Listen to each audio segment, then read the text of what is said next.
Then the chief priest said, "What do you have to say for yourself?" Stephen replied, "Friends, fathers, and brothers, the God of glory appeared to our father Abraham when he was still in Mesopotamia, before the move to Haran, and told him, 'Leave your country and family and go to the land I'll show you.' So he left the country of the Chaldees and moved to Haran. After the death of his father, he immigrated to this country, where you now live, but God gave him nothing, not so much as a foothold. He did promise to give the country to him and his son later on, even though Abraham had no son at the time. God let him know that his offspring would move to an alien country where they would be enslaved and brutalized for 400 years. But, God said, I will step in and take care of those slaveholders and bring my people out so they can worship me in this place. Then he made a covenant with him and signed it in Abraham's flesh by circumcision. When Abraham had his son Isaac, within 8 days he reproduced the sign of circumcision in him. Isaac became father of Jacob, and Jacob father of 12 fathers, each faithfully passing on the covenant sign. But then those fathers, burning up with jealousy, sent Joseph off to Egypt as a slave. God was right there with him, though. He not only rescued him from all his troubles, but brought him to the attention of Pharaoh, king of Egypt. He was so impressed with Joseph that he put him in charge of the whole country, including his own personal affairs. Later, a famine descended upon that entire region, stretching from Egypt to Canaan, bringing terrific hardship. Our hungry fathers looked high and low for food, but the cupboard was bare. Jacob heard that there was food in Egypt and sent our fathers to scout it out. Having confirmed the report, they went back to Egypt a second time to get food. On that visit, Joseph revealed his true identity to his brothers and introduced the Jacob family to Pharaoh. Then Joseph sent for his father Jacob and everyone else in the family, 75 in all. That's how the Jacob family got to Egypt. Jacob died, and our fathers after him. They were taken to Shechem and buried in the tomb for which Abraham paid a good price to the sons of Hamor. When the 400 years were nearly up, the time God promised Abraham for deliverance, the population of our people in Egypt had become very large. And there was now a king over Egypt who had never heard of Joseph. He exploited our race mercilessly. He went so far as to forcing us to abandon our newborn infants, exposing them to the elements to die a cruel death. In just such a time, Moses was born, a most beautiful baby. He was hidden at home for 3 months. When he could be hidden no longer, he was put outside and immediately rescued by Pharaoh's daughter, who mothered him as her own son. Moses was educated in the best schools in Egypt. He was equally impressive as a thinker and an athlete. When he was 40 years old, he wondered how everything was going with his Hebrew kin and went out to look things over. He saw an Egyptian abusing one of them and stepped in, avenging his underdog brother by knocking the Egyptian flat. He thought his brothers would be glad that he was on their side and even see him as an instrument of God to deliver them.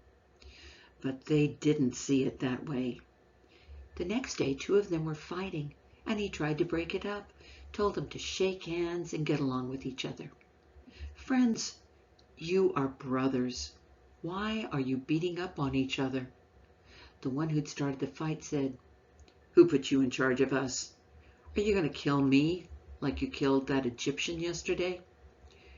When Moses heard that, realizing that the word was out, he ran for his life and lived in exile over in Midian. During the years of exile, 2 sons were born to him. 40 years later, in the wilderness of Mount Sinai, an angel appeared to him in the guise of flames of a burning bush. Moses, not believing his eyes, went up to take a closer look.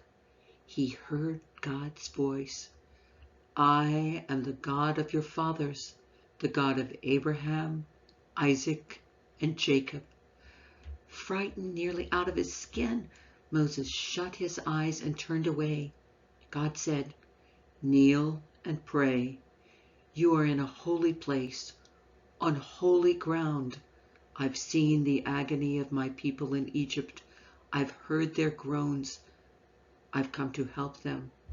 So get yourself ready.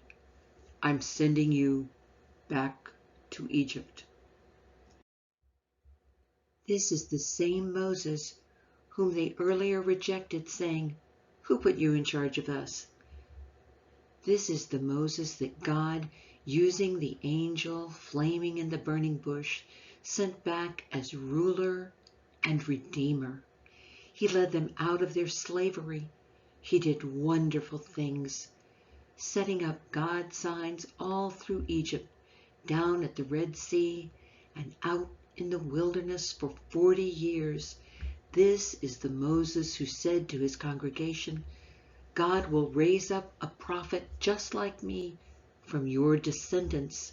This is the Moses who stood between the angel speaking at Sinai and your fathers assembled in the wilderness, and took the life-giving words given to him and handed them over to us, words our fathers would have nothing to do with. They craved the old Egyptian ways, whining to Aaron, "Make us gods we can see and follow. This Moses who got us out here miles from nowhere, who knows what happened to him?" That was the time when they made a calf idol, brought sacrifices to it, and congratulated each other on the wonderful religious program they had put together.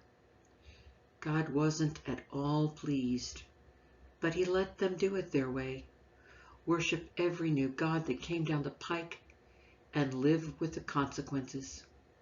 Consequences described by the prophet Amos.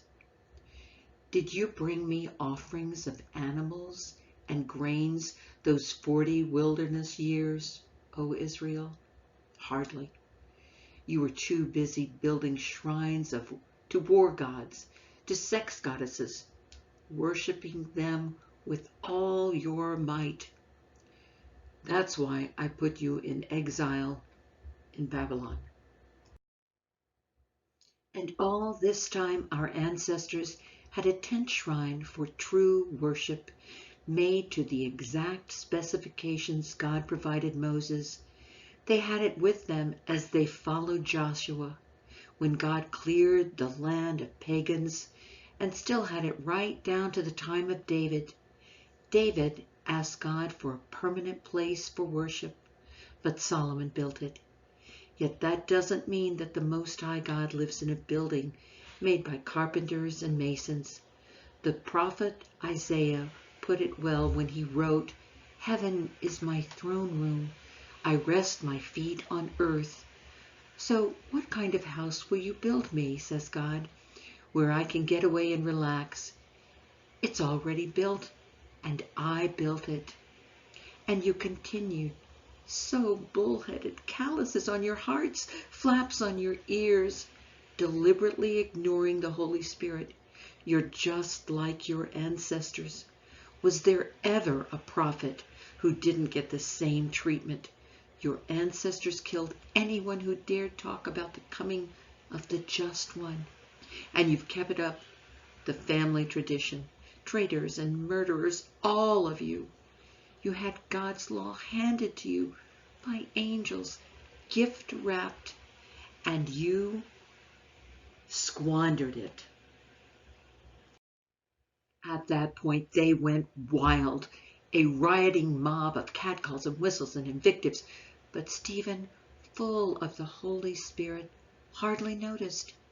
He only had eyes for God, whom he saw in all his glory with Jesus standing at his side. He said, "Oh, I see heaven wide open and the Son of Man standing at God's side." Yelling and hissing, the mob drowned him out. Now, in full stampede, they dragged him out of town and pelleted him with rocks. The ringleaders took off their coats and asked a young man named Saul to watch them. As the rocks rained down, Stephen prayed, "Master Jesus, take my life." Then he knelt down, praying loud enough for everyone to hear, "Master, don't blame them for this sin." His last words. Then he died.